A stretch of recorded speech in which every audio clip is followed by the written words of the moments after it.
بسم اللہ الرحمن الرحیم۔ ناظرین، کوفہ عراق کا وہ مبارک شہر ہے جسے 70 اصحاب بدر اور بیت رضوان میں شریک 300 صحابہ کرام نے شرف قیام بخشا۔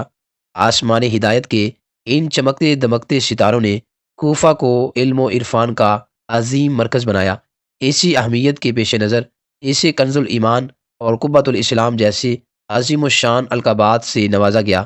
جب 80 ہجری میں امام اعظم ابو حنیفہ رحمۃ اللہ تعالیٰ کی ولادت ہوئی تو اس وقت شہر کوفہ میں ایسی ایسی ہستیاں موجود تھیں جن میں ہر ایک آسمان علم پر آفتاب بن کر ایک عالم کو منور کر رہا تھا۔ امام اعظم ابو حنیفہ رحمۃ اللہ تعالیٰ کا نام نعمان اور کنیت ابو حنیفہ ہے۔ آپ نے ابتدا میں قرآن پاک حفظ کیا، پھر 4000 علماء و محدثین اکرام رحمہ اللہ تعالیٰ سے علم دین حاصل کرتے کرتے ایسے جلیل و قدر فقیہ و محدث بن گئے کہ ہر طرف آپ رحمۃ اللہ تعالیٰ کے چرچے ہو گئے۔ آپ رحمۃ اللہ تعالیٰ نے صحابہ کرام علیہم رضوان کی ایک جماعت سے ملاقات کا شرف حاصل پایا، جن میں سے حضرت سیدنا انس بن مالک، حضرت سیدنا عبداللہ بن اوفا، حضرت سیدنا سہل بن سعد اور حضرت سیدنا ابو الطفیل عامر بن واصلہ علیہم رضوان کا نام سر فہرست ہے۔ یوں آپ رحمۃ اللہ تعالیٰ کو تابع ہونے کا شرف بھی حاصل ہے۔ امام اعظم ابو حنیفہ رحمۃ اللہ تعالیٰ فرماتے ہیں، 96 ہجری کو 16 سال کی عمر میں والد گرامی حضرت ثابت رحمۃ اللہ تعالیٰ کے ساتھ حج کیا۔ اس دوران میں نے ایک شیخ کو دیکھا جن کے ارد گرد لوگ جمع تھے۔ میں نے والد محترم سے عرض کی، یہ ہستی کون ہے؟ انہوں نے بتایا، یہ صحابی رسول حضرت عبداللہ بن حارث رضی اللہ تعالیٰ عنہ ہیں۔ میں نے عرض کی، ان کے پاس کون سی چیز ہے؟ فرمایا، ان کے پاس نبی پاک صلی اللہ تعالیٰ علیہ وآلہ وسلم سے سنی ہوئی احادیث مبارک ہیں۔ یہ سن کر آپ رحمۃ اللہ تعالیٰ آگے بڑھے اور صحابی رسول سے براہ راست ایک حدیث پاک سننے کا شرف حاصل کیا۔ اللہ رب العزت نے آپ رحمۃ اللہ تعالیٰ کو ظاہری و باطنی حسن و جمال سے نوازا تھا۔ آپ رحمۃ اللہ تعالیٰ کا قد درمیانہ اور چہرہ نہایت حسین تھا۔ آپ رحمۃ اللہ تعالیٰ عمدہ لباس اور جوتے استعمال فرماتے، کثرت سے خوشبو استعمال فرماتے اور یہی خوشبو آپ کی تشریف آوری کا پتہ دیتی۔ آپ رحمۃ اللہ تعالیٰ کی زبان مبارک سے ادا ہونے والے کلمات پھول کی پتیوں سے زیادہ نرم ہوتے اور لفظوں کی مٹھاس کانوں میں رس گھول دیتی۔ آپ رحمۃ اللہ تعالیٰ کو کبھی غیبت کرتے نہیں سنا گیا۔ ایک مرتبہ حضرت ابن مبارک رحمۃ اللہ تعالیٰ نے حضرت سیدنا سفیان ثوری رحمۃ اللہ تعالیٰ سے آپ کے اس وصف کا تذکرہ یوں کیا، امام اعظم ابو حنیفہ رحمۃ اللہ تعالیٰ غیبت سے اتنے دور رہتے ہیں کہ میں نے کبھی ان کو دشمن کی غیبت کرتے ہوئے بھی نہیں سنا۔ آپ رحمۃ اللہ تعالیٰ رضا الہی کو ہر شے پر ترجیح دیتے۔ آپ رحمۃ اللہ تعالیٰ علماء مشائخ کی اعانت پر زر کثیر خرچ فرماتے۔ آپ رحمۃ اللہ تعالیٰ کے جلیل و قدر شاگرد حضرت امام ابو یوسف رحمۃ اللہ تعالیٰ فرماتے ہیں، امام اعظم ابو حنیفہ رحمۃ اللہ تعالیٰ 20 سال تک میری اور میرے اہل و عیال کی کفالت فرماتے رہے۔ آپ رحمۃ اللہ تعالیٰ کسی کو کچھ عطا فرماتے اور وہ اس پر آپ کا شکریہ ادا کرتا تو اس سے فرماتے، اللہ رب العزت کا شکر ادا کرو کیونکہ یہ رزق اللہ رب العزت نے تمہارے لیے بھیجا ہے۔ امام اعظم ابو حنیفہ رحمۃ اللہ تعالیٰ زہد و تقوی کے جامع، والدہ کے فرما بردار، ایمانت و دیانت میں یکتا، پڑوسیوں سے حسن سلوک میں بے مثال تھے۔ بے نظیر سخاوت اور مسلمانوں کے ساتھ ہمدردی اور خیر خواہی جیسے کئی اوصاف نے آپ کی ذات کو نمایاں کر دیا تھا۔ حضرت سیدنا شفیق بلخی رحمۃ اللہ تعالیٰ فرماتے ہیں کہ میں حضرت سیدنا امام اعظم ابو حنیفہ رحمۃ اللہ تعالیٰ کے ساتھ جا رہا تھا کہ ایک شخص آپ کو دیکھ کر چھپ گیا اور دوسرا راستہ اختیار کیا۔ جب آپ کو معلوم ہوا تو آپ نے اسے پکارا۔ وہ آیا تو پوچھا کہ تم نے راستہ کیوں بدل دیا اور کیوں چھپ گئے؟ اس نے عرض کی، میں آپ کا مقروض ہوں، میں نے آپ کو 10,000 درہم دینے ہیں جس کو کافی عرصہ گزر چکا ہے اور میں تندرست ہوں، آپ سے شرمندہ ہوں۔ امام اعظم ابو حنیفہ رحمۃ اللہ تعالیٰ نے فرمایا، میری وجہ سے تمہاری یہ حالت ہے، جاؤ میں نے سارا قرض تمہیں معاف کر دیا۔ ناظرین، امام اعظم رحمۃ اللہ تعالیٰ دن بھر علم دین کی اشاعت، ساری رات عبادت و ریاضت میں بسر فرماتے۔ آپ نے مسلسل 30 سال روزے رکھے 30 سال تک ایک رکعت میں قرآن پاک ختم کرتے رہے۔ 40 سال تک عشاء کے وضو سے فجر کی نماز ادا کی۔ ہر دن اور رات میں قرآن پاک ختم فرماتے۔ رمضان المبارک میں 62 مرتبہ قرآن پاک ختم فرماتے۔ آپ رحمۃ اللہ تعالیٰ نے 1500 درہم خرچ کر کے ایک قیمتی لباس سلوا رکھا تھا، جسے آپ روزانہ رات کے وقت زیب تن فرماتے، اور اس کی حکمت یہ ارشاد فرماتے کہ اللہ رب العزت کے لیے زینت اختیار کرنا لوگوں کے لیے زینت اختیار کرنے سے بہتر ہے۔ آپ رحمۃ اللہ تعالیٰ نے حصول رزق حلال کے لیے تجارت کا پیشہ اختیار فرمایا، اور لوگوں سے بلائی اور شرعی اصولوں کی پاسداری کا عملی مظاہرہ کر کے قیامت تک کے تاجروں کے لیے ایک روشن مثال قائم فرمائی۔ علم فقہ کی تدوین، ابواب فقہ کی ترتیب اور دنیا بھر میں فقہ حنفی کی پذیرائی آپ کی امتیازی خصوصیات میں شامل ہے۔ 150 ہجری کو قاضی کا عہدہ قبول نہ کرنے کی وجہ سے آپ رحمۃ اللہ تعالیٰ کو زہر دے کر شہید کر دیا گیا۔ آپ رحمۃ اللہ تعالیٰ کے جنازے میں تقریباً 50,000 افراد نے شرکت کی۔ اللہ رب العزت آپ رحمۃ اللہ تعالیٰ کی قبر انور پر کروڑوں رحمتیں نازل فرمائی۔ ناظرین، ہماری تاریخ ایسی جلیل و قدر شخصیات سے مزین ہے جن کی علمی وجاہت کا شہرہ اطراف عالم میں پھیلا ہوا ہے۔ انہی روشن و تابندہ شخصیات میں سے ایک درخشاں نام عالم العصر ناصر الحدیث حضرت سیدنا امام ابو عبداللہ محمد بن ادریس شافعی رحمۃ اللہ تعالیٰ کا بھی ہے، جو مجتہد، فقہ شافعی کے بانی اور عظیم روحانی شخصیت کے مالک ہیں۔ 150 ہجری میں جس دن حضرت سیدنا امام اعظم ابو حنیفہ رحمۃ اللہ تعالیٰ کا وصال ہوا، اسی دن غزہ فلسطین میں آپ رحمۃ اللہ تعالیٰ کی ولادت ہوئی۔ آپ رحمۃ اللہ تعالیٰ کے دادا حضرت سیدنا شافع رضی اللہ تعالیٰ عنہ صحابی رسول تھے۔ انہی کی نسبت سے آپ رحمۃ اللہ تعالیٰ شافعی کہلاتے ہیں۔ کم عمری میں ہی آپ رحمۃ اللہ تعالیٰ یتیم ہو گئے تھے، اس لیے آپ کی پرورش اور تربیت آپ کی والدہ نے فرمائی۔ بچپن میں آپ رحمۃ اللہ تعالیٰ کو تحصیل علم اور تیر اندازی کا بے حد شوق تھا۔ تیر اندازی میں مہارت کا یہ عالم تھا کہ آپ کے 10 میں سے 10 نشانے درست لگتے تھے۔ معاشی اعتبار سے آپ رحمۃ اللہ تعالیٰ کے ابتدائی حالات نہایت دشوار گزار تھے۔ آپ کی والدہ کے پاس استاد صاحب کی خدمت میں پیش کرنے کے لیے کچھ نہیں ہوتا تھا، اور کاغذ نہ ہونے کی وجہ سے کبھی ہڈیوں پر اور کبھی صفحات مانگ کر ان پر احادیث مبارکہ لکھا کرتے۔ شدید تنگ دستی کے باعث 3 بار آپ کو اپنا تمام مال حصول علم کے لیے فروخت کرنا پڑا۔ اتنے سخت حالات کے باوجود آپ طلب علم میں لگے رہے۔ حصول علم کے لیے عرب کے دیہاتوں میں آپ نے 20 سال گزارے اور وہاں کی زبانوں اور اشعار پر عبور حاصل کیا۔ آپ رحمۃ اللہ تعالیٰ بہت ذہین تھے۔ 7 سال کی عمر میں قرآن مجید اور 10 سال کی عمر میں حدیث مبارکہ کی کتاب موطا امام مالک صرف 9 راتوں میں حفظ کر لی تھی۔ 15 سال کی عمر میں آپ رحمۃ اللہ تعالیٰ کو فتویٰ دینے کی اجازت مل گئی، لیکن احتیاط کے پیش نظر آپ رحمۃ اللہ تعالیٰ نے اس وقت تک فتویٰ دینا شروع نہ کیا جب تک 10,000 حدیثیں یاد نہ کر لی۔ آپ رحمۃ اللہ تعالیٰ نے اپنے دور کے عظیم المرتبت علماء کرام اور بزرگان دین سے علم حاصل کیا۔ ان میں حضرت سیدنا امام مالک، حضرت سیدنا مسلم بن خالد، حضرت سیدنا سفیان بن عیینہ اور حضرت سیدنا فضیل بن عیاض رحمۃ اللہ تعالیٰ علیہ اجمعین کے اسماء گرامی قابل ذکر ہیں، جبکہ آپ کے تلامذہ میں حضرت سیدنا امام احمد بن حنبل، حضرت سیدنا امام عبداللہ حمیدی اور حضرت سیدنا امام حسن زعفرانی رحمۃ اللہ تعالیٰ جیسی عظیم شخصیات شامل ہیں۔ آپ رحمۃ اللہ تعالیٰ کی جلالت علمی کو دیکھتے ہوئے آپ کو یمن میں نجران کا قاضی مقرر کیا گیا۔ دیگر اکابرین کے علاوہ آپ نے حضرت سیدنا امام اعظم ابو حنیفہ رحمۃ اللہ تعالیٰ کے جلیل و قدر شاگرد حضرت سیدنا امام محمد رحمۃ اللہ تعالیٰ سے بھی اکتساب فیض کیا۔ علوم مروجہ کی تکمیل کے دوران عراق ہی سے آپ نے اپنی فقہ یعنی فقہ شافعی کی ترویج و تدوین کا آغاز فرمایا۔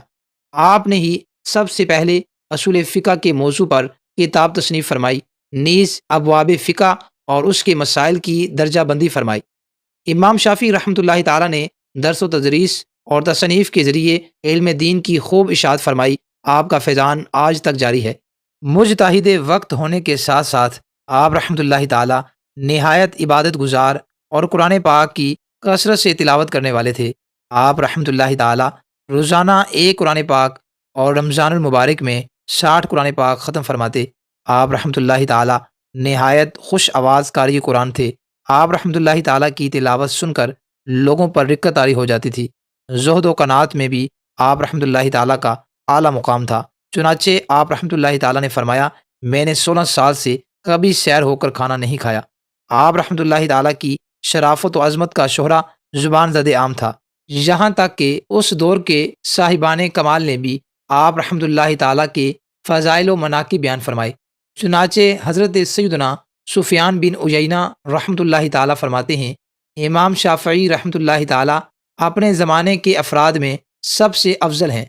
حضرت سیدنا امام احمد بن حنبل رحمۃ اللہ تعالی فرماتے ہیں، امام شافعی رحمۃ اللہ تعالی دنیا کے لیے سورج اور لوگوں کے لیے خیر و عافیت کی طرح ہے۔ جس طرح ان دونوں کا کوئی متبادل نہیں، اسی طرح ان کا بھی کوئی متبادل نہیں۔ زندگی کی 55 بہاریں دیکھنے کے بعد علم و فضل کا یہ چمکتا سورج رجب 204 ہجری جمعرات کی رات کو مصر میں غروب ہوا۔ اللہ رب العزت آپ رحمۃ اللہ تعالیٰ کی قبر انور پر کروڑوں رحمتوں کا نزول فرمائے۔ ناظرین، امام مالک رحمۃ اللہ تعالیٰ وہ سب سے پہلے شخص ہیں جو دنیا علم میں بیک وقت حدیث اور فقہ کے امام کہلائے۔ ایک طرف مغرب اور مشرق میں ان کے مقلدین کا سلسلہ پھیلا ہوا ہے، تو دوسری طرف امہات کتب حدیث میں سے اکثر ایسی ہیں جن کی کچھ نہ کچھ احادیث کا سلسلہ سند امام مالک تک پہنچتا ہے۔ فن حدیث میں سب سے پہلے انہوں نے باقاعدہ ایک کتاب لکھی اور اس کے بعد تصنیفات کتب حدیث کا سلسلہ شروع ہو گیا۔ امام مالک کی شخصیت عشق رسالت سے معمور تھی، مدینہ کے ذرہ ذرہ سے انہیں پیار تھا۔ درس حدیث کا بہت اہتمام کرتے تھے، غسل کر کے عمدہ اور صاف لباس زیب تن کرتے، پھر خوشبو لگا کر مسند درس پر بیٹھ جاتے، اسی طرح بیٹھے رہتے، کبھی دوران درس پہلو نہیں بدلتے تھے۔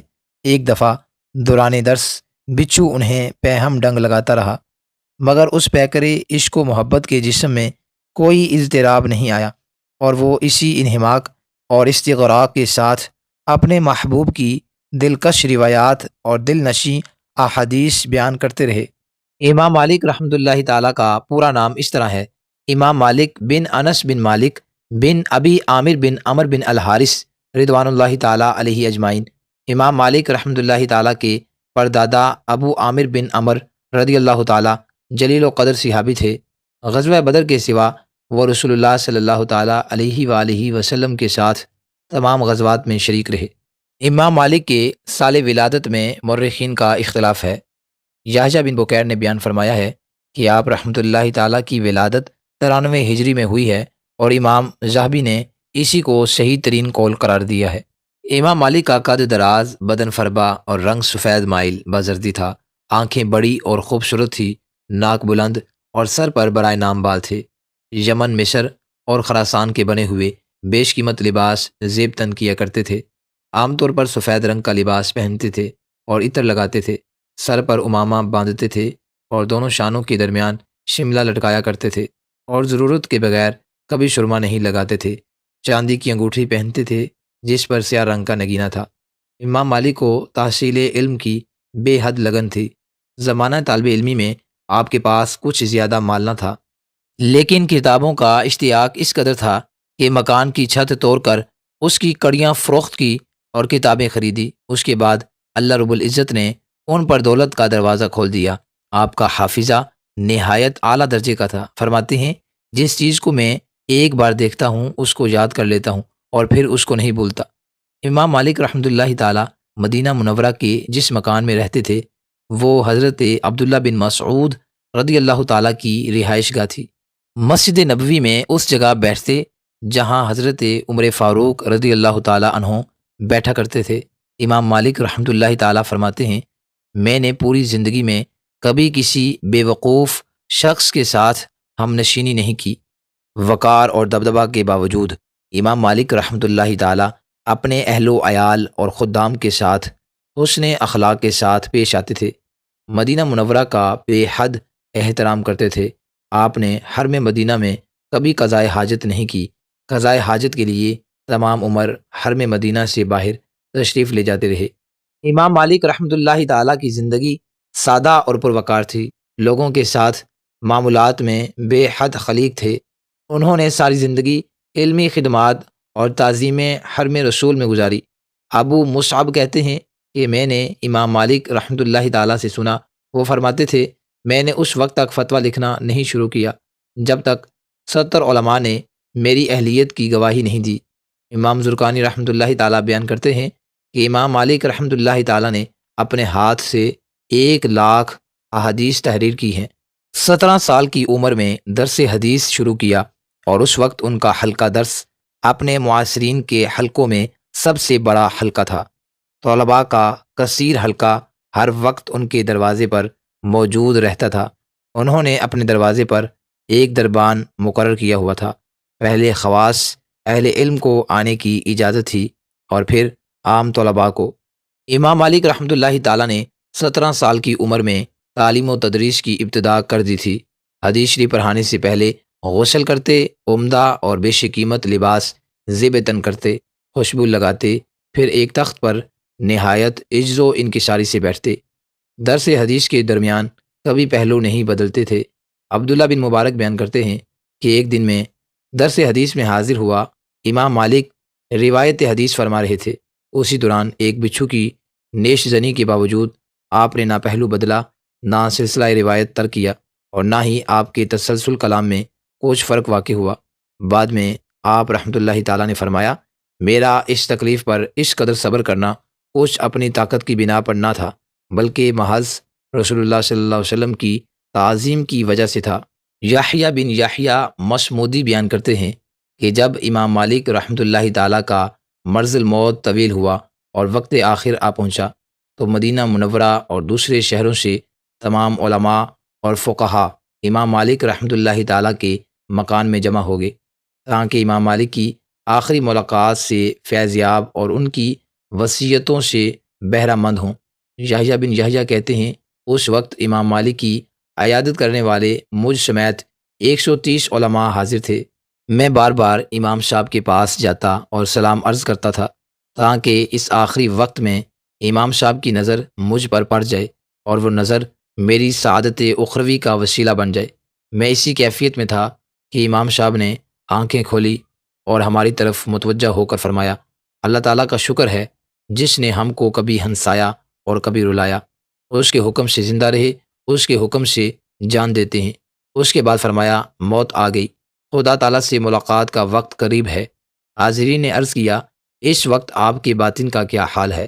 فرمایا میں اس وقت اولیاء اللہ کی مجلس کی وجہ سے بہت خوش ہوں، کیونکہ میں اہل علم کو اولیاء اللہ مانتا ہوں اور اللہ تعالیٰ کو حضرات انبیاء کرام علیہم السلام کے بعد علماء سے زیادہ کوئی شخص پسند نہیں۔ نیز میں اس لیے بھی خوش ہوں کہ میری تمام زندگی علم کی تحصیل اور اس کی تعلیم میں گزری۔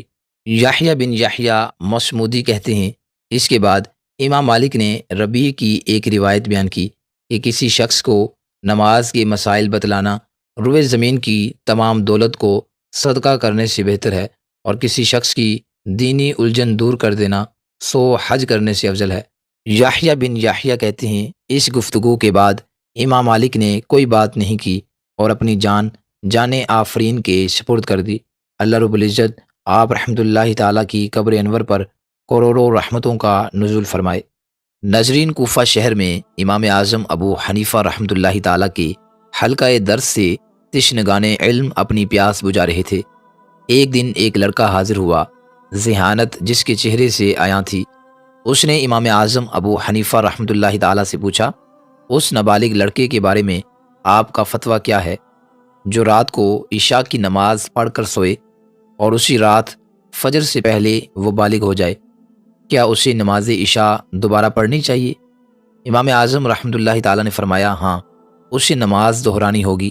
یہ سنتے ہی وہ لڑکا اٹھا اور مسجد کے ایک کونے میں جا کر نماز پڑھنے کھڑا ہو گیا۔ امام صاحب نے اس نوجوان کو دیکھ کر ارشاد فرمایا یہ لڑکا انشاءاللہ تعالیٰ ترقی کرے گا۔ پیارے دوستو، زمانے کی آنکھوں نے دیکھا کہ امام اعظم ابو حنیفہ رحمۃ اللہ تعالیٰ کی نظر فیض اثر پانے والا یہ نو عمر لڑکا اپنے وقت کا امام بنا اور دنیا میں آج تک امام محمد بن حسن شیبانی رحمۃ اللہ تعالیٰ کے نام سے مشہور و معروف ہیں۔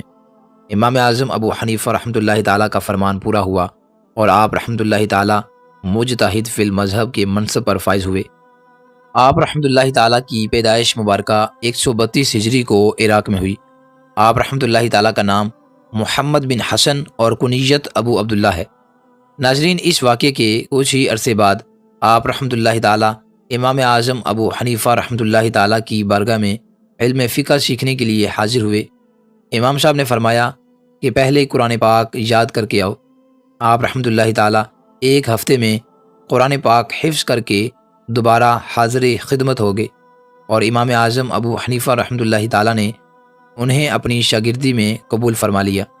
آپ رحمۃ اللہ تعالیٰ نے امام اعظم اور امام ابو یوسف رحمۃ اللہ تعالیٰ علیہما سمیت امام مالک، امام اوزائی، امام سفیان ثوری اور عمر بن زر رحمۃ اللہ تعالیٰ علیہم اجمعین جیسی عظیم ہستیوں سے علم حاصل کیا۔ آپ رحمۃ اللہ تعالیٰ کی شخصیت کا ایک منفرد پہلو یہ بھی ہے کہ مذاہب اربعہ حنفی، شافعی، مالکی اور حنبلی میں سے ہر ایک نے آپ سے بلا واسطہ یا بالواسطہ استفادہ کیا ہے۔ امام شافعی رحمۃ اللہ تعالیٰ نے آپ سے براہ راست علم سیکھا۔ فقہ مالکی کی کتب اسدیہ کے مؤلف اسد بن فرات رحمۃ اللہ تعالیٰ امام محمد رحمۃ اللہ تعالیٰ کے شاگرد تھے۔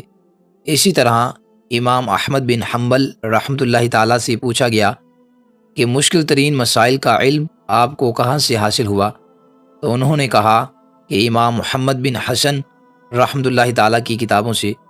ان چاروں مذاہب میں آپ رحمۃ اللہ تعالیٰ کا فیضان پایا جاتا ہے۔ آپ رحمۃ اللہ تعالیٰ رات کو بہت کم سوتے اور اکثر وقت مطالعہ میں گزارتے۔ جب کوئی مسئلہ حل ہو جاتا تو فرماتے، بلا شہزادوں کو یہ لذت کہاں نصیب ہو سکتی ہے۔ کسی نے پوچھا، آپ سوتے کیوں نہیں؟ تو فرمایا کہ میں کیسے سو جاؤں جب لوگوں کی آنکھیں شرعی مسائل میں ہم پر اعتماد کر کے سوئی ہوئی ہیں۔ آپ رحمۃ اللہ تعالیٰ کثیر التصانیف بزرگ تھے۔ علم حدیث میں آپ کی مشہور کتاب موطا امام مالک ہے، جس کی اکثر روایات آپ رحمۃ اللہ تعالیٰ نے امام مالک رحمۃ اللہ تعالیٰ سے لی ہیں۔ امام محمد رحمۃ اللہ تعالیٰ فرماتے ہیں، میرے والد نے 30,000 درہم چھوڑے تھے، جن میں سے 15,000 درہم کو میں نے علم حدیث اور علم فقہ حاصل کرنے پر خرچ کیا۔ ناظرین، امام ابو یوسف رحمۃ اللہ تعالیٰ کے وصال کے بعد آپ رحمۃ اللہ تعالیٰ عراق کے چیف جسٹس مقرر ہوئے۔ آپ رحمۃ اللہ تعالیٰ کا وصال 14 جمادی الاخری 199 ہجری میں ہوا۔ انہی دنوں میں آپ کے خالہ زاد بھائی امام کسائی، جو علم لغت کے مشہور امام ہیں، ان کا انتقال ہوا۔ ان دونوں ہستیوں کو رے کے مقام پر دفن کیا گیا۔ اس وقت کے خلیفہ ہارون رشید نے اس وقت ایک جملہ کہا تھا کہ آج میں نے فقہ اور لغت دونوں کو رے میں دفن کر دیا۔ کسی نے امام محمد رحمۃ اللہ تعالیٰ کو خواب میں دیکھ کر پوچھا، کیف کنت فی حال النزع، آپ نے حالت نزع کو کیسا پایا؟ آپ رحمۃ اللہ تعالیٰ نے ارشاد فرمایا کہ میں اس وقت مکاتب غلام کے متعلق فکر و تعمل میں کھویا ہوا تھا، مجھے تو پتہ ہی نہیں چلا کہ میری روح کب نکلی۔ اللہ رب العزت آپ رحمۃ اللہ تعالیٰ کی قبر انور پر کروڑوں رحمتوں کا نزول فرمائے۔ ناظرین، امام احمد بن حنبل رحمۃ اللہ تعالیٰ کی کنیت ابو عبداللہ ہے۔ آپ رحمۃ اللہ تعالیٰ ربیع الاول 164 ہجری میں بغداد میں پیدا ہوئے۔ بچپن میں ہی آپ کے والد محترم وفات پا گئے تھے۔ آپ کی والدہ ماجدہ نے آپ کی پرورش کی اور آپ کی تربیت فرمائی۔ آپ نے ابتدائی تعلیم بغداد میں ہی حاصل فرمائی۔ آپ 15 سال کی عمر میں علم حدیث کی طرف راغب ہوئے۔ 4 سال تک محدث بغداد حضرت امام حشیم رحمۃ اللہ تعالیٰ کی خدمت میں رہے۔ ان کے انتقال کے بعد دیگر شہروں مثلا کوفہ، بصرہ، یمن، شام، مکہ اور مدینہ کا سفر فرمایا۔ حضرت امام احمد بن حنبل رحمۃ اللہ تعالیٰ کو علم دین حاصل کرنے کا اس قدر شوق تھا کہ آپ خود فرماتے ہیں، جب میں صبح صادق کے وقت علم حدیث حاصل کرنے کے لیے نکلتا تو والدہ میرے کپڑوں کو پکڑ کر روکتی اور فرماتی، جب اذان ہو جائے پھر جانا۔ یا جب صبح ہو جائے تب جانا۔ آپ رحمۃ اللہ تعالیٰ کو علم حدیث حاصل کرنے کا اس قدر شوق تھا کہ آپ نے شادی اور روزی کمانے کے تمام معمولات کو چھوڑ کر صرف علم دین حاصل کرنے پر خصوصی توجہ دی، حتیٰ کہ 40 سال کی عمر کے بعد نکاح فرمایا۔ آپ رحمۃ اللہ تعالیٰ نے دوران طالب علمی 5 حج کیے، جن میں سے 3 حج پیدل فرمائے۔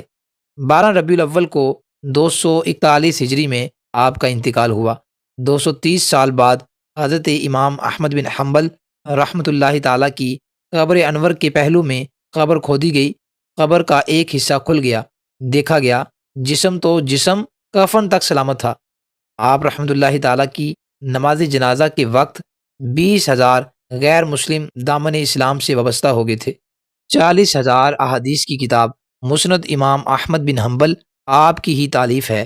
ناظرین، اللہ رب العزت اپنے بندوں کو جن نعمتوں سے نوازتا ہے ان میں سے ایک قوت حافظہ یعنی یاد رکھنے کی صلاحیت بھی ہے، جس کے ذریعے انسان دنیا بھر کی معلومات کو اپنے دماغ میں آسانی سے محفوظ کر لینے پر قدرت پا لیتا ہے اور اس سے بھرپور فائدہ اٹھاتا ہے۔ امام احمد بن حنبل رحمۃ اللہ تعالیٰ کا شمار بھی انہی خوش نصیبوں میں ہوتا ہے جنہیں اللہ رب العزت نے ولی بنانے کے ساتھ ساتھ یاد رکھنے کی صلاحیت یعنی مضبوط قوت حافظہ سے سرفراز فرمایا تھا۔ آپ رحمۃ اللہ تعالیٰ نے بارگاہ الہی سے ملنے والی اس شاندار نعمت اور بے مثال ذہانت کے ذریعے ہزاروں احادیث مبارکہ کو اپنے دل و دماغ میں محفوظ کر لیا تھا، جس کی شاندار مثال ہزاروں حدیثوں کا مجموعہ مسند امام احمد بن حنبل ہے۔ حضرت حشیم رحمۃ اللہ تعالیٰ امام احمد بن حنبل رحمۃ اللہ تعالیٰ کے پہلے استاد ہیں۔ آپ ایک عرصے تک حضرت حشیم رحمۃ اللہ تعالیٰ کی صحبت بابرکت میں رہتے ہوئے علم دین حاصل فرماتے رہے۔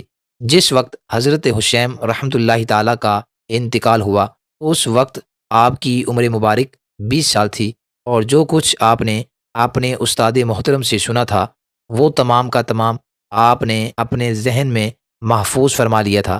چنانچہ آپ خود فرماتے ہیں، جب میں 20 سال کا تھا تو حضرت حشیم رحمۃ اللہ تعالیٰ کا انتقال ہو گیا۔ میں نے آپ سے سنی ہوئی تمام باتوں کو اپنے ذہن میں محفوظ کر لیا تھا۔ حضرت سعید رحمۃ اللہ تعالیٰ نے حضرت امام ابو زرعہ رحمۃ اللہ تعالیٰ سے پوچھا، اے ابو زرعہ، آپ کا حافظہ زیادہ مضبوط ہے یا امام احمد بن حنبل رحمۃ اللہ تعالیٰ کا؟ ارشاد فرمایا، امام احمد بن حنبل رحمۃ اللہ تعالیٰ کا حافظہ مجھ سے زیادہ مضبوط ہے۔ حضرت سعید رحمۃ اللہ تعالیٰ نے فرمایا، آپ کو کیسے معلوم ہوا؟ فرمایا، میں نے ان کی کتابیں دیکھی ہیں، ان کے شروع میں جو احادیث مبارکہ انہوں نے بیان کی ہیں ان کے روایت کرنے والوں کے نام ذکر نہیں کیے گئے۔ یہ اس وجہ سے ہے کہ وہ حدیث مبارکہ کا جو حصہ سن لیتے ہیں اسے اپنی یادداشت میں محفوظ فرما لیتے ہیں، اور یہ میرے بس سے باہر ہے۔ ناظرین، حضرت ابو زرعہ رحمۃ اللہ تعالیٰ نے ایک روز حضرت امام احمد بن حنبل رحمۃ اللہ تعالیٰ کے صاحبزادے حضرت عبداللہ رحمۃ اللہ تعالیٰ سے ارشاد فرمایا، آپ کے والد محترم حضرت امام احمد بن حنبل رحمۃ اللہ تعالیٰ ہزاروں احادیث مبارکہ یاد فرما لیا کرتے تھے۔ اللہ رب العزت آپ رحمۃ اللہ تعالیٰ کی قبر انور پر کروڑوں رحمتوں کا نزول فرمائے۔ ناظرین، امام بخاری رحمۃ اللہ تعالیٰ اساتذہ کا فخر اور معاصرین کے لیے سراپا رشک تھے۔ ان کے زمانے میں احمد بن حنبل، یحییٰ بن معین اور علی بن مدینی رحمۃ اللہ تعالیٰ کا فن حدیث میں چرچا تھا، لیکن جب آسمان علم حدیث پر امام بخاری رحمۃ اللہ تعالیٰ کا سورج طلوع ہوا تو تمام محدثین ستاروں کی طرح چھپتے چلے گئے۔ ناصر الحدیث امام ابو عبداللہ محمد بن اسماعیل البخاری الجعفی 13 شوال 194 ہجری میں مشہور شہر بخارا میں پیدا ہوئے۔ امام بخاری رحمۃ اللہ تعالیٰ کے والد اسماعیل بن ابراہیم بن مغیرہ الجعفی عظیم محدث اور ایک صالح بزرگ تھے۔ ابن حبان نے ان کو طبقہ رابع کے سکہ راویوں میں شمار کیا۔ امام ذہبی نے تاریخ اسلام میں، امام بخاری نے تاریخ کبیر میں ان کا مفصل تذکرہ لکھا۔ انہیں امام مالک، عبداللہ بن مبارک اور حماد بن زید جیسے یکتائے روزگار حضرات سے روایت حدیث کا شرف حاصل ہوا۔ اور یحییٰ بن جعفر، احمد بن جعفر، نصر بن حسین اور عراقیوں کی ایک بڑی جماعت نے ان سے احادیث کا سماع کیا۔ امام بخاری رحمۃ اللہ تعالیٰ کے والد خوشحال اور دولت مند تھے، اور جس قدر مالدار تھے اتنے ہی پرہیزگار تھے۔ ایام طفولیت ہی میں امام بخاری رحمۃ اللہ تعالیٰ کے والد کا انتقال ہو گیا، اور پرورش کی تمام تر ذمہ داری آپ کی والدہ نے سنبھالی تھی۔ صغرا سن میں ہی امام بخاری رحمۃ اللہ تعالیٰ نابینا ہو گئے۔ اس وقت کے مشہور معالجین سے رجوع کیا گیا، مگر کسی کی پیش نہ جا سکی۔ آپ کی والدہ بڑی عابدہ اور زاہدہ تھی۔ انہوں نے رو رو کر اللہ تعالیٰ سے فریاد کی اور دامن پھیلا کر اپنے لخت جگر کے لیے بشارت مانگی۔ بالآخر دریائے رحمت جوش میں آیا، اور ایک رات انہیں خواب میں حضرت سیدنا ابراہیم خلیل اللہ علیہ السلام کی زیارت ہوئی، اور آپ نے فرمایا کہ اللہ تعالیٰ نے تمہاری آہوزاری اور دعاؤں کی کثرت کے سبب تمہارے بیٹے کی بشارت لٹا دی ہے۔ صبح جب امام بخاری رحمۃ اللہ تعالیٰ بستر سے اٹھے تو ان کی آنکھیں روشن تھیں۔ ابتدائی اور ضروری تعلیم حاصل کرنے کے بعد جب امام بخاری رحمۃ اللہ تعالیٰ کی عمر 10 سال کو پہنچی تو اللہ رب العزت نے ان کے دل میں علم حدیث کی تحصیل کا شوق پیدا کیا، اور آپ نے بخارا کے درس حدیث میں داخلہ لے لیا۔ علم حدیث کو آپ نے انتہائی کاوش اور محنت سے حاصل کیا، متن کو محفوظ رکھا اور سند کے ایک ایک راوی کو ضبط کیا، حتیٰ کہ 1 سال بعد متن حدیث اور اس کی سند پر آپ کے عبور کا یہ عالم تھا کہ بسا اوقات اساتذہ بھی آپ سے اپنی تصحیح کرتے تھے۔ ایک مرتبہ آپ کے استاد داخلی نے حدیث بیان کرتے ہوئے کہا، حدثنا سفیان عن ابی زبیری عن ابراہیم۔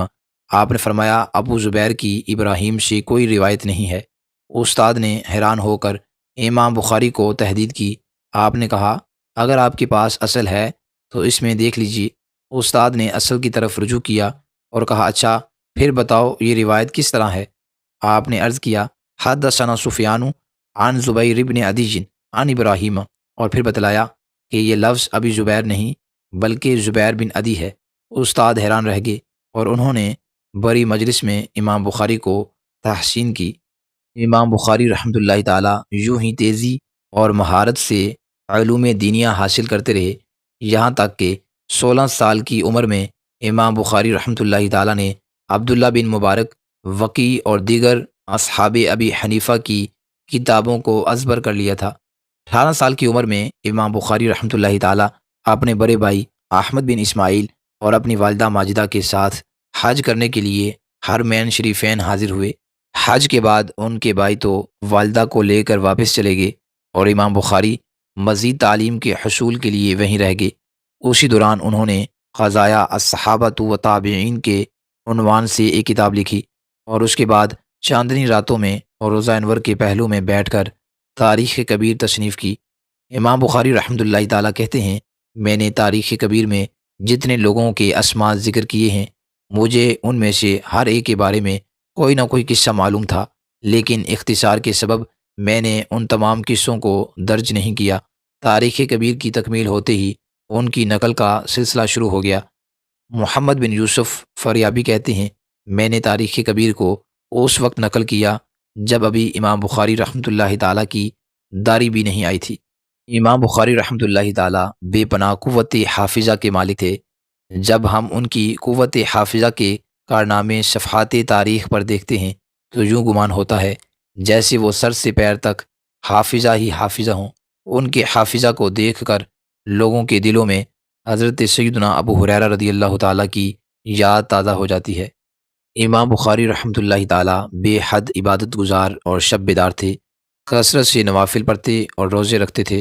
رمضان المبارک میں ہر روز ایک قرآن پاک کا ختم کرتے، اور روزانہ نصف شب کو اٹھ کر قرآن پاک کے 10 پاروں کی تلاوت کرتے۔ تراویح میں ختم قرآن پاک کرتے اور ہر رکعت میں 20 آیات کی تلاوت کیا کرتے تھے۔ امام بخاری بڑے خلیق، انتہائی بردبار اور حلیم تھے۔ کسی شخص کی بدسلوکی پر وہ کبھی غیظ و غضب میں نہ آتے، اور برائی کا بدلہ ہمیشہ نیکی سے دیا کرتے تھے۔ کسی شخص کی اصلاح مقصود ہوتی تو اسے برسر مجلس کبھی ملامت نہ کرتے۔ ہر شخص کی عزت نفس کا خیال رکھتے اور کبھی کسی شخص کو شرمندہ نہ ہونے دیتے۔ بخارا سے واپس ہونے کے بعد امام بخاری رحمۃ اللہ تعالیٰ نے سمرقند جانے کا قصد کیا۔ ابھی سمرقند سے کئی منزل دور تھے کہ راستے میں ہرتنگ نامی ایک بستی میں رک گئے اور اللہ تعالیٰ سے دعا کی، اے خدا، یہ زمین اپنی وسعت کے باوجود مجھ پر تنگ ہوتی جا رہی ہے، مجھے اپنے پاس بلا لے۔ اس دعا کے بعد آپ رحمۃ اللہ تعالیٰ بیمار پڑ گئے۔ اسی اثناء میں اہل سمرقند نے بلانے کے لیے آپ کے پاس قاصد بھیجا۔ آپ جانے کے لیے تیار ہوئے، مگر طاقت نے ساتھ نہ دیا۔ چند دعائیں پڑھی اور لیٹ گئے۔ جسم سے پسینہ بہنا شروع ہوا۔ اب بھی وہ پسینہ خشک نہ ہوا تھا کہ آپ نے جان آفرین کے سپرد کر دی، اور اس طرح یکم شوال 256 ہجری کو 62 سال کی زندگی گزار کر رات کے وقت علم و فضل کا وہ عظیم آفتاب غروب ہو گیا، جس کے علم و عمل کی روشنی سے سمرقند، بخارا، بغداد اور نیشا پور کے بے شمار عوام و خواص اپنے دل و دماغ کو منور کر رہے تھے۔ ناظرین، تیسری صدی کے جن محدثین اور علماء راسخین نے علم حدیث کی تنقیح اور توسیع کے لیے متعدد فنون ایجاد کیے اور اس علم کی توسیع اور اشاعت میں گراں قدر خدمات سر انجام دی، ان میں امام مسلم بن حجاج کا نام نمایاں طور پر سامنے آتا ہے۔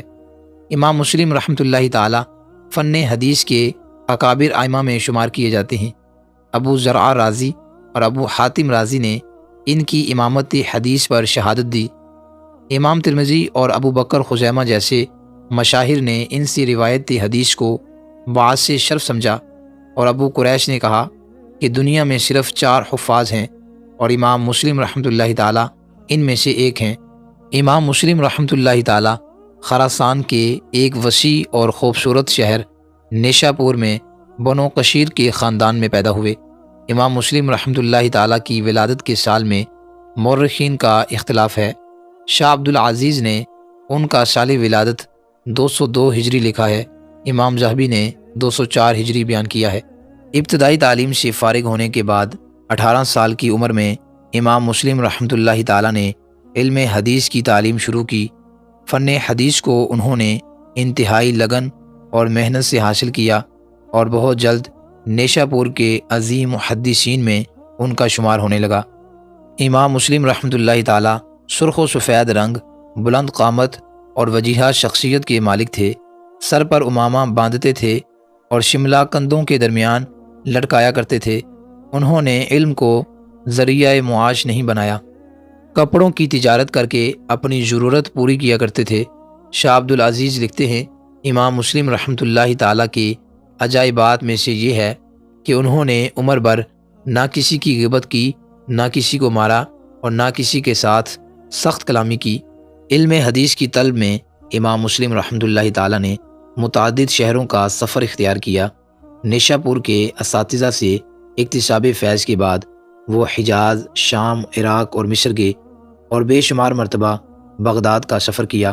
حافظ ابن حجر عسقلانی رحمۃ اللہ تعالیٰ اور دیگر مورخین نے ان کے اساتذہ میں یحییٰ بن یحییٰ، محمد بن یحییٰ، احمد بن حنبل، احمد بن یونس، اسماعیل بن ابی اویس، سعید بن منصور، اون بن اسلام، شیبان ابن فروخ، امام بخاری کا تذکرہ لکھا ہے۔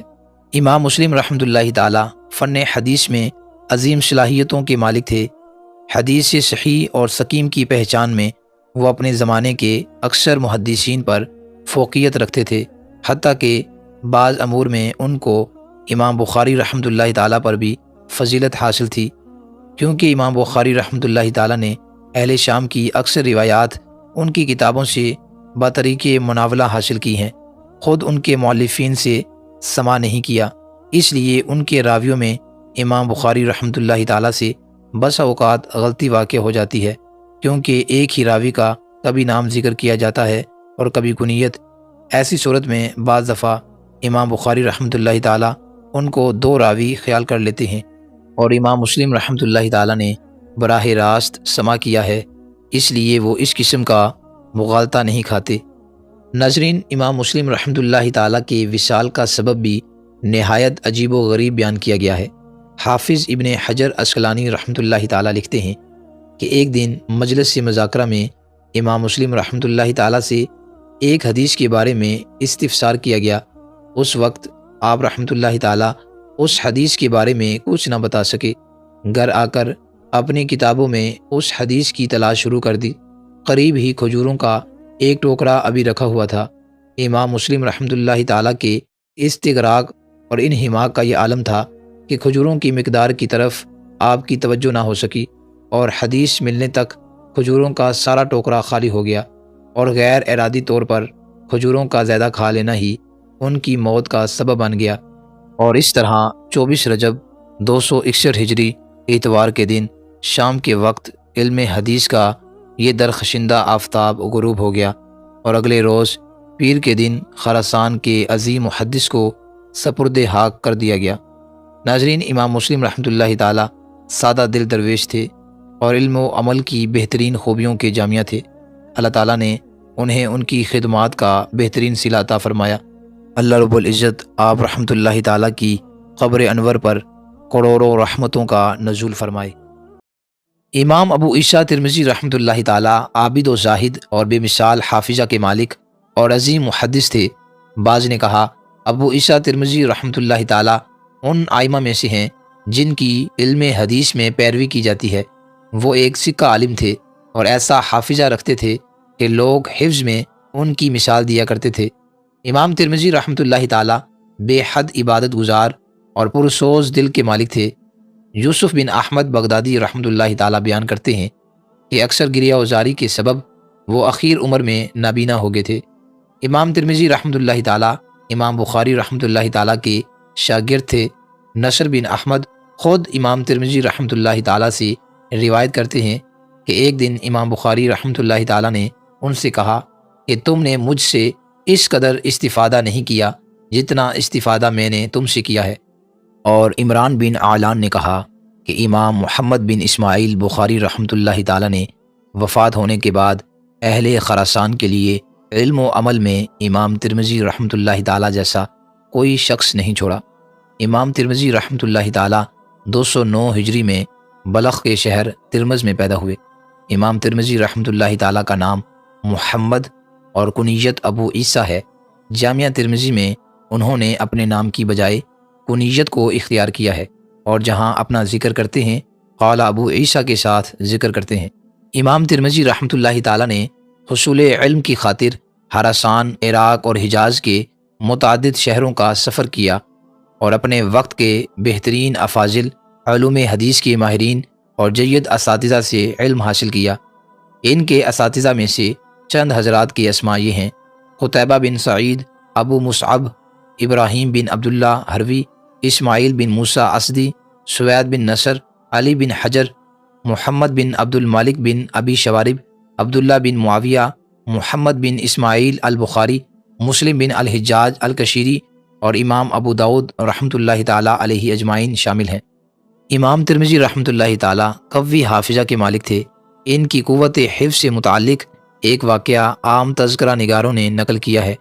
خود امام ترمذی رحمۃ اللہ تعالیٰ بیان کرتے ہیں کہ میں نے ایک شیخ سے ان کی احادیث کے 2 جز نقل کیے تھے۔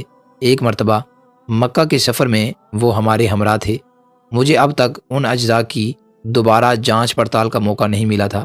میں نے شیخ سے درخواست کی کہ آپ ان احادیث کی قرأت کریں اور میں سن کر ان کا مقابلہ کرتا جاؤں۔ شیخ نے منظور فرما لیا۔ پھر میں نے ان اجزاء کو اپنے سامنے میں تلاش کیا مگر وہ نہ مل سکے۔ بالآخر میں نے ان اجزاء کی مثل سادہ کاغذ اپنے ہاتھوں میں پکڑ لیے اور شیخ سے قرأت کی درخواست کی۔ شیخ قرأت کرتے رہے اور میں اپنے ذہن میں ان احادیث کو محفوظ کرتا رہا۔ اتفاقاً شیخ کی نظر ان سادہ کاغذوں پر پڑ گئی اور وہ ناراض ہو کر کہنے لگے، تم کو شرم نہیں آتی؟ مجھ سے مذاق کرتے ہو؟ پھر میں نے سارا ماجرا سنا کر اپنا عذر پیش کیا اور کہا کہ آپ کی سنائی ہوئی تمام احادیث مجھے محفوظ ہو گئی ہیں۔ شیخ نے کہا سناؤ، اور میں نے وہ تمام احادیث من و عن سنا دی۔ شیخ نے دوبارہ امتحان لینے کے لیے 40 ایسی احادیث پڑھی جو صرف ان سے روایت کی جاتی تھی۔ امام ترمذی رحمۃ اللہ تعالیٰ نے ان احادیث کو بھی اسی طرح ترتیب وار سنا دیا۔ اس پر شیخ نے انہیں تحسین و آفرین کرتے ہوئے بے اختیار کہا، ما رأیت مثلک، میں نے تمہاری مثل آج تک کسی کو نہیں دیکھا۔ 13 رجب 279 ہجری کو مقام ترمز میں امام ترمذی رحمۃ اللہ تعالیٰ کا انتقال ہو گیا اور وہیں آپ کو دفن کر دیا گیا۔ اللہ رب العزت آپ رحمۃ اللہ تعالیٰ کی قبر انور پر کروڑوں رحمتوں کا نزول فرمائے۔ امام عبد الرحمن نسائی رحمۃ اللہ تعالیٰ 215 ہجری میں خراسان کے ایک مشہور شہر نسا میں پیدا ہوئے۔ امام نسائی رحمۃ اللہ تعالیٰ کے سال ولادت میں مورخین کا اختلاف ہے، لیکن امام نسائی رحمۃ اللہ تعالیٰ خود فرماتے ہیں کہ میرا سال پیدائش 215 ہجری ہے۔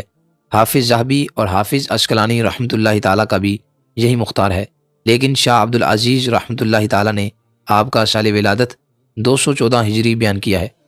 ناظرین، ابتدائی تعلیم کے بعد 15 سال کی عمر میں امام نسائی رحمۃ اللہ تعالیٰ نے علم حدیث کی تحصیل شروع کی۔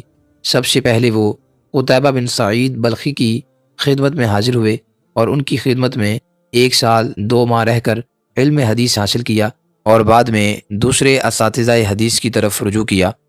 امام نسائی رحمۃ اللہ تعالیٰ نے دور دراز شہروں میں جا کر علم حدیث کا اکتساب کیا اور حدیث کی طلب اور روایت کی خاطر متعدد سفر اختیار کیے۔ جن شہروں میں جا کر آپ نے علم حدیث حاصل کیا ان میں حجاز، عراق، شام، مصر، خراسان خاص طور پر قابل ذکر ہیں۔ آپ کی جائے پیدائش اور وطن خراسان ہے، لیکن بعد میں آپ رحمۃ اللہ تعالیٰ نے مصر میں مستقل سکونت اختیار کر لی تھی۔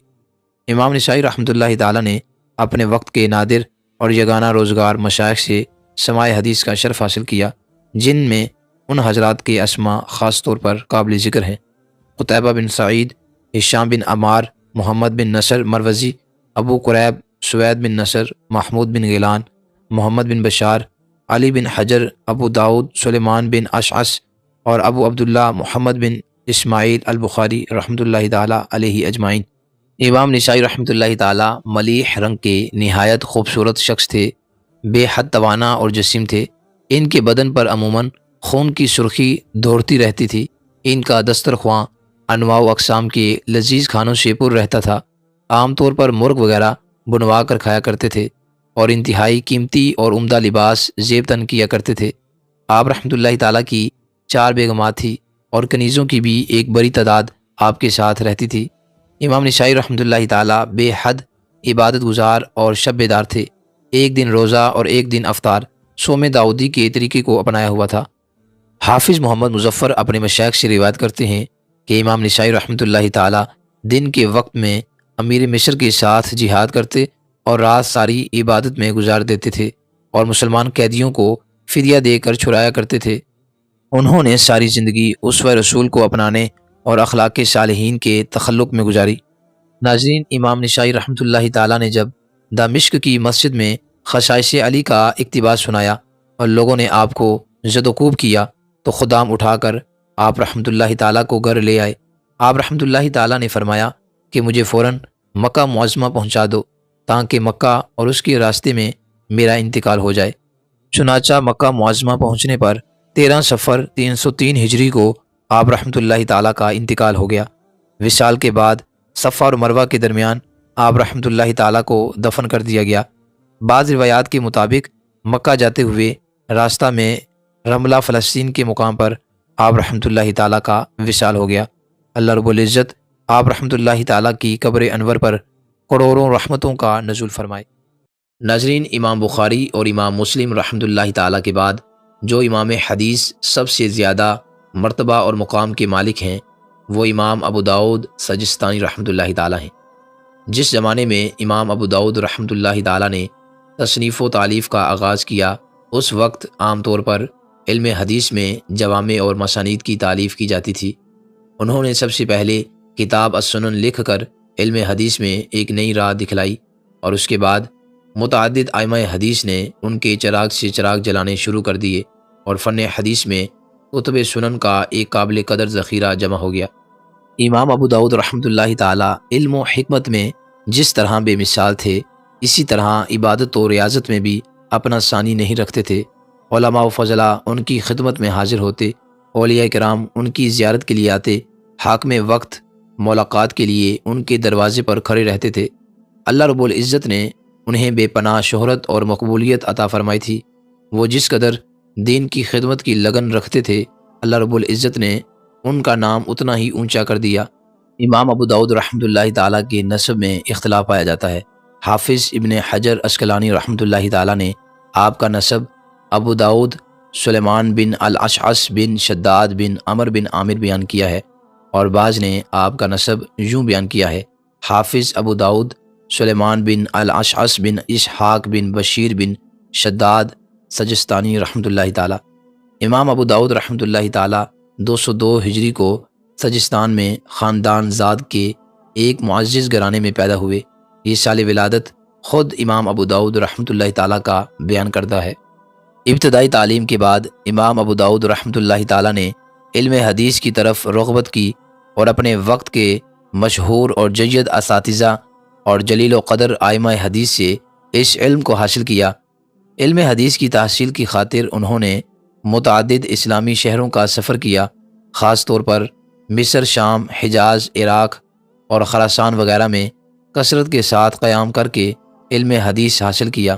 امام ابو داود رحمۃ اللہ تعالیٰ حافظ الحدیث، اتقان روایت اور عبادت و ریاضت میں جس قدر بلند درجہ پر فائز تھے، طبیعت کے اعتبار سے اسی قدر سادہ اور منکسر المزاج تھے۔ ان کی سادگی اور بے نفسی کا اندازہ اس بات سے لگایا جا سکتا ہے کہ وہ اپنی ایک آستین فراخ اور دوسری آستین تنگ رکھا کرتے تھے۔ جب ان سے اس کا سبب دریافت کیا گیا تو فرمایا: ایک آستین کشادہ اس لیے رکھتا ہوں کہ اس میں اپنی کتاب کے کچھ اجزاء رکھ سکوں، اور دوسری آستین بلا ضرورت کشادہ رکھنا اسراف میں داخل سمجھتا ہوں۔ امام ابو داود رحمۃ اللہ تعالیٰ کے پاس ہر قسم کے لوگ آتے تھے۔ عقیدت مندوں کا ہر وقت ہجوم رہتا تھا۔ تشنگان علوم حدیث دور دور سے آپ کی خدمت میں حاضر ہو کر اپنی علمی پیاس بجھاتے۔ معاشرین علماء آپ کی مجلس میں مختلف علمی موضوعات پر مذاکرات کرتے، اور درویش صفت بزرگ آ کر آپ کی زیارت کرتے، اور بسا اوقات شہان وقت بھی آ کر آپ کے دروازے پر دستک دیا کرتے تھے۔ قاضی ابو محمد احمد بن محمد بن لیث بیان کرتے ہیں کہ ایک مرتبہ مشہور عارف باللہ حضرت سہل بن عبداللہ رحمۃ اللہ تعالیٰ حضرت امام ابو داود رحمۃ اللہ تعالیٰ سے ملاقات کے لیے آئے۔ جب امام ابو داود رحمۃ اللہ تعالیٰ کو معلوم ہوا تو وہ بہت خوش ہوئے، اور انہوں نے حضرت سہل بن عبداللہ رحمۃ اللہ تعالیٰ کو خوش آمدید کہا۔ حضرت سہل بن عبداللہ رحمۃ اللہ تعالیٰ نے کہا: اے امام، ذرا اپنی وہ مبارک زبان دکھائیں جس سے آپ احادیث رسول بیان کرتے ہیں، تاکہ میں اس مقدس زبان کو بوسہ دوں۔ امام ابو داود رحمۃ اللہ تعالیٰ نے زبان منہ سے باہر نکالی، اور حضرت سہل نے اس کو انتہائی عقیدت کے ساتھ بوسہ دیا۔ عبداللہ بن محمد بسکی کہتے ہیں کہ مجھ سے امام ابو داود رحمۃ اللہ تعالیٰ کے ایک خادم ابو بکر بن جابر نے بیان کیا ہے کہ ایک مرتبہ میں امام ابو داود رحمۃ اللہ تعالیٰ کے ساتھ بغداد میں آیا تھا۔ ہم مغرب کی نماز سے فارغ ہوئے تو کسی شخص نے دروازہ کھٹکھٹایا۔ میں نے جا کر دروازہ کھولا تو دروازے پر امیر ابو احمد موقف کھڑا ہوا تھا۔ میں نے جا کر امام کو خبر دی۔ انہوں نے امیر کو بلایا اور پوچھا کہ اس وقت کون سی ضرورت امیر کو یہاں لے آئی ہے۔ امیر نے کہا: میں 3 سوال لے کر آیا ہوں۔ پوچھا: کون کون سے؟ امیر نے کہا: پہلا سوال یہ ہے کہ آپ یہاں سے بصرہ تشریف لے چلیں اور اس کو اپنا وطن بنا لیں، تاکہ وہاں زیادہ طلباء آپ سے فیض یاب ہو سکیں۔ آپ نے پوچھا: دوسرا سوال کون سا ہے؟ امیر نے کہا: دوسری درخواست یہ ہے کہ آپ میری اولاد کے لیے کتاب السنن کی روایت کریں۔ آپ نے اس سے پھر تیسرا سوال پوچھا۔ امیر نے کہا: تیسری درخواست یہ ہے کہ میری اولاد کو باقی طلباء سے علیحدہ پڑھائیں، کیونکہ خلیفہ کی اولاد کے لیے عام لوگوں کے ساتھ بیٹھ کر پڑھنا مشکل ہے۔ آپ نے فرمایا: تمہاری پہلی 2 خواہشیں تو پوری ہو سکتی ہیں، لیکن تیسری خواہش پوری نہیں ہو سکتی، کیونکہ حصول علم میں عام طلباء اور خلیفہ کی اولاد کے درمیان کوئی فرق نہیں ہے۔ چنانچہ ایسا ہی ہوا۔ امام ابو داود رحمۃ اللہ تعالیٰ نے بصرہ میں درس قائم کر دیا، جہاں پر خلیفہ کے صاحبزادے بھی عام طلباء کے ساتھ بیٹھ کر اکتساب علم کیا کرتے تھے۔ 73 سال کی قابل رشک زندگی گزار کر امام ابو داود رحمۃ اللہ تعالیٰ 16 شوال 275 ہجری کو جمعہ کے دن وصال فرما گئے۔ اللہ رب العزت آپ رحمۃ اللہ تعالیٰ کی قبر انور پر کروڑوں رحمتوں کا نزول فرمائے۔ ناظرین، فن حدیث کے ائمہ ستہ میں امام ابن ماجہ رحمۃ اللہ تعالیٰ کا نام سب سے اخیر میں آتا ہے۔ دوسرے ائمہ حدیث کی طرح امام ابن ماجہ رحمۃ اللہ تعالیٰ نے بھی خدمت حدیث میں بڑا نام کمایا اور اپنے بے شمار مداحین پیدا کیے۔ امام ابو القاسم رافعی رحمۃ اللہ تعالیٰ تاریخ قزوین میں لکھتے ہیں کہ امام ابن ماجہ رحمۃ اللہ تعالیٰ آئمہ مسلمین کے ایک عظیم امام، سکہ شخصیت کے مالک اور اہل علم میں بے حد مقبول تھے۔ محدث خلیلی رحمۃ اللہ تعالیٰ کہتے ہیں وہ تفسیر، حدیث اور تاریخ کے بہت بڑے عالم تھے۔ خصوصاً علم حدیث میں تو وہ بہت بڑے ماہر اور حافظ گردانے جاتے تھے اور ان کے اقوال لوگوں کے لیے سند کا درجہ رکھتے تھے۔ امام ابن ماجہ رحمۃ اللہ تعالیٰ کا پورا نام حافظ ابو عبداللہ ہے اور کنیت محمد ہے۔ امام ابن ماجہ رحمۃ اللہ تعالیٰ 209 ہجری کو عراق عجم کے مشہور شہر قزوین میں پیدا ہوئے۔ عام دستور کے مطابق ابتدائی تعلیم کی تکمیل کے بعد علم حدیث کی طرف رجوع کیا۔ وطن اور بیرون وطن ہر جگہ روایت حدیث کو تلاش کیا اور دور دراز علاقوں میں جا کر علم حدیث حاصل کیا۔ اس سلسلہ میں انہوں نے خراسان، عراق، حجاز، مصر اور شام کے متعدد شہروں کا سفر کیا، جن میں مکہ معظمہ، مدینہ طیبہ، کوفہ، بصرہ، بغداد اور تہران کے نام قابل ذکر ہیں۔ امام ابن ماجہ رحمۃ اللہ تعالیٰ کے اساتذہ اور شیوخ کے اوطان پر نظر ڈالنے سے پتہ چلتا ہے کہ انہوں نے ان اساتذہ سے حصول علم کی خاطر اور شہروں کا بھی سفر کیا ہوگا، جن میں اصفہان، ایلا، بلخ، بیت المقدس، حران، دمشق، فلسطین، اسکلان، نیشا پور کا نام خاص طور پر لیا جاتا ہے۔ امام ابن ماجہ رحمۃ اللہ تعالیٰ کے اساتذہ کی بھی ایک کثیر تعداد ہے، جن میں سے چند حضرات کے اسماء یہ ہیں: محمد بن عبداللہ بن نمیر، ابراہیم بن المنذر، عبداللہ بن معاویہ، ہشام بن عمار، محمد بن رمح اور داؤد بن رشید۔ ان کے علاوہ ابو بکر بن ابی شیبہ، نصر بن علی، ابو مروان، محمد بن عثمان، محمد بن یحییٰ نیشاپوری، احمد بن ثابت، محمد بن بشار، علی بن منظر، محمد بن عباد بن آدم، عباس بن عبد العظیم، عثمان بن ابی شیبہ، عبداللہ بن احمد بن بشیر، اسماعیل بن بشیر بن منصور اور یحییٰ بن حکیم بھی امام ابن ماجہ رحمۃ اللہ تعالیٰ کے مشہور اساتذہ میں شامل ہیں۔ امام ابن ماجہ رحمۃ اللہ تعالیٰ سے فیض حاصل کرنے والے اور ان سے احادیث کی روایت کرنے والے حضرات کی بھی ایک طویل فہرست ہے۔ چند حضرات کی اسماء یہ ہیں: علی بن سعید بن عبداللہ الفلانی، ابراہیم بن دینار، احمد بن ابراہیم القزوینی، ابو اطیب احمد الشیرانی، اسحاق بن محمد القزوینی، جعفر بن ادریس، حسین بن علی، سلیمان بن یزید القزوینی، محمد بن عیسیٰ، حافظ ابو الحسن علی بن ابراہیم القزوینی، ابو عمر احمد بن محمد حکیم المدنی السبحانی رحمۃ اللہ تعالیٰ شامل ہیں۔ 64 سال کی زندگی گزار کر 22 رمضان 273 ہجری پیر کے دن ابن ماجہ رحمۃ اللہ تعالیٰ کا انتقال ہو گیا اور منگل کے دن آپ رحمۃ اللہ تعالیٰ کو مدفن کیا گیا۔ حافظ ابو الفضل مقدسی شروط ائمہ الستہ میں لکھتے ہیں کہ آپ کے بھائی ابو بکر نے آپ کی نماز جنازہ پڑھائی اور آپ کے صاحبزادے عبداللہ اور 2 بھائیوں نے مل کر آپ رحمۃ اللہ تعالیٰ کو قبر میں اتارا۔ اللہ رب العزت آپ رحمۃ اللہ تعالیٰ کی قبر انور پر کروڑوں رحمتوں کا نزول فرمائے۔